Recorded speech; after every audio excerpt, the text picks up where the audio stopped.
Hi, I'm Milan. I'm a professional game designer. I'm most known for designing Exploding Kittens, and today we are going to talk about publishing. If you haven't watched the previous videos, you got to go back and watch how we got to this point. You've got your prototype, you've tested your prototype, you've designed your prototype, you're so proud of your prototype. Now, what the hell do you do with your prototype? Here we go. You have three options. I'm going to talk about all three options, and then at the end, I'll tell you which my favorite is after trying all three. Option one, you can self-publish. Self-publishing just means you're going to spend your own money to make the game, hire someone to make 1,000 copies of the game, and then you're going to try to sell and promote those games all by yourself. It's very easy to figure out who fits into this category, like who's perfect for this. Nobody. This one sucks. Don't do this because you're taking on all the risk. You're not taking advantage of anyone else's expertise. You're not splitting up the workload. You're not delegating. You're not doing any of the smart things that all the smart people in the world would tell you to do. Instead, you're doing it all yourself. But I have to at least say some people are insane and they go out and they self-publish. I'm going to save you so much work and just say, don't publish your own game for your very first game ever. Don't do this one. Let's talk about option two instead. Option two is you go to a professional publisher. And this is the big guys, Hasbro, Mattel, all the way down to the little mom and pop operations. Each one of them is really good at a very particular audience, right? They're good at selling to a particular kind of people. So you want to meet all of them. You want to do your research. You want to go to the game conferences and the conventions. You want to have your pitch ready. You want to have your prototype ready. You want to talk about why your game is the best thing ever, and they'd be insane not to publish it for you. And you got to get really good at that, and you got to practice, and you got to have your one sheet where it describes your game and has your contact information, and you got to be ready to go.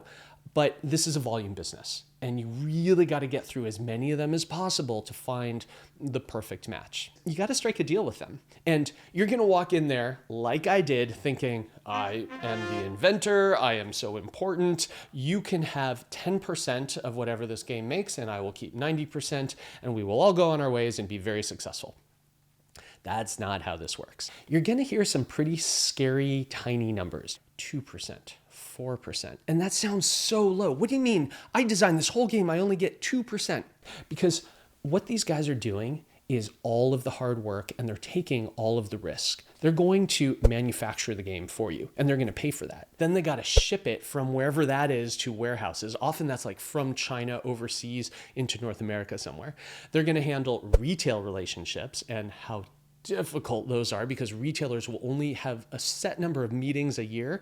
So to get one of those slots, super complicated. They're going to talk about advertising. They're going to talk about sales. They're going to talk about marketing. They're going to do all of this very, very hard work that is very complicated and very technical. And you're going to do none of that. You're going to sit back because your job is done, and now you've handed it off to a professional organization. Every one of those people has a specialty that you don't have. And so when they come back to you and they say, you're going to take 2%, first, you should understand why your number is so low. But second, don't get alarmed. That number is deceivingly low. You're actually making quite a bit of money. I know a lot of people who've gotten very rich off a 4% cut of a game. So there's all of these expenses that go into the game that are invisible to you, but are very expensive to them. And I'm speaking both as a game designer who's approached publishers and as a publisher who's had to deal with game designers on both sides of this equation. Okay, now let's talk about option three. Option three is crowdfunding.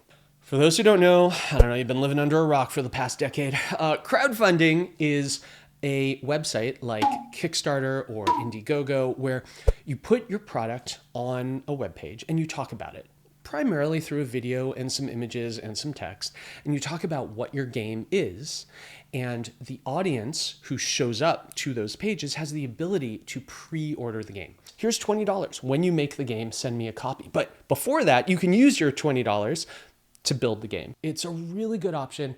Exploding Kittens was born this way.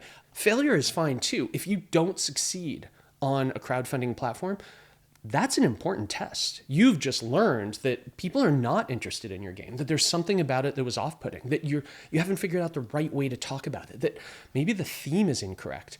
pay careful attention, not only to the conversation happening on that platform about your game, but pay attention to the conversation that's happening about it on other platforms. Look at Reddit, look at Instagram, see what people are saying about it. You will learn so much about where you might be falling short and what you can adjust, fix, and then relaunch your crowdfunding campaign. I love this option, but it's still not my favorite. I know, I said there were 3 and I said I'd pick my favorite, and so far 1 is not my favorite, 2 is not my favorite, and 3 is not my favorite. Let me explain. Crowdfunding is relatively new and kind of beautiful because you get to pre-sell your game. You get to gauge that early. It's such a beautiful way to build a community, to build momentum, which leads into the actual secret 4th option, which is my favorite of all of them.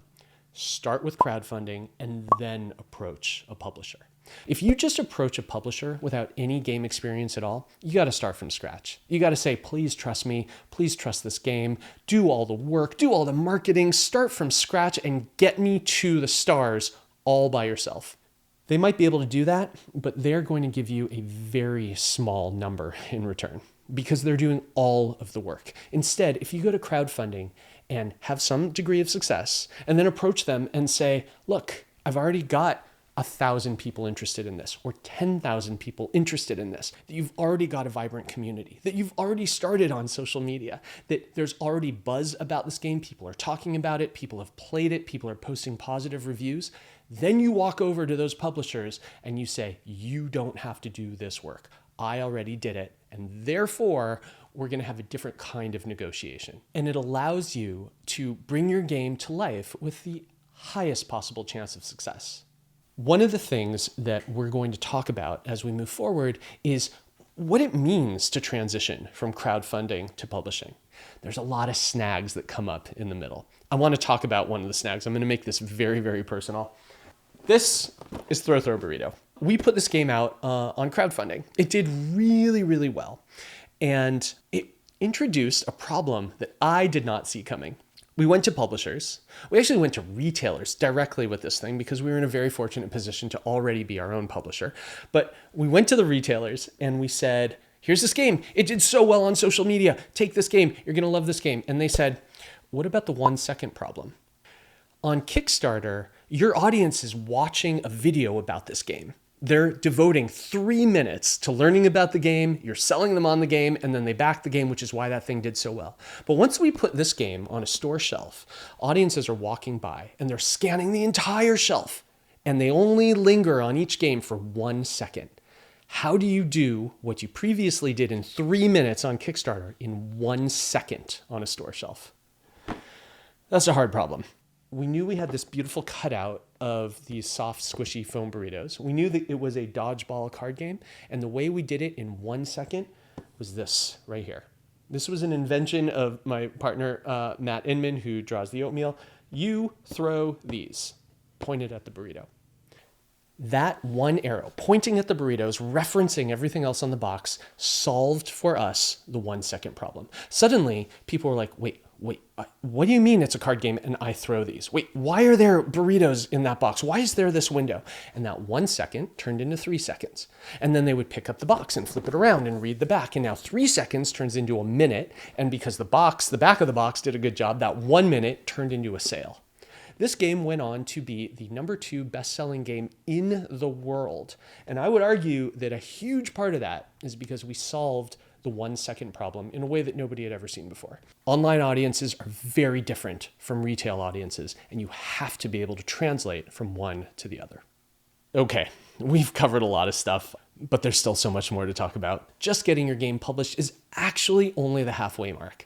The rest of this is now going to be marketing and sales and promotion and building that community around your game so that it can live for years and years and years and ultimately, hopefully, make you money while you sleep. So I hope you do all the things that you're supposed to do. I hope you like and subscribe and follow because I have so much more to say, and together we're going to get your game out there.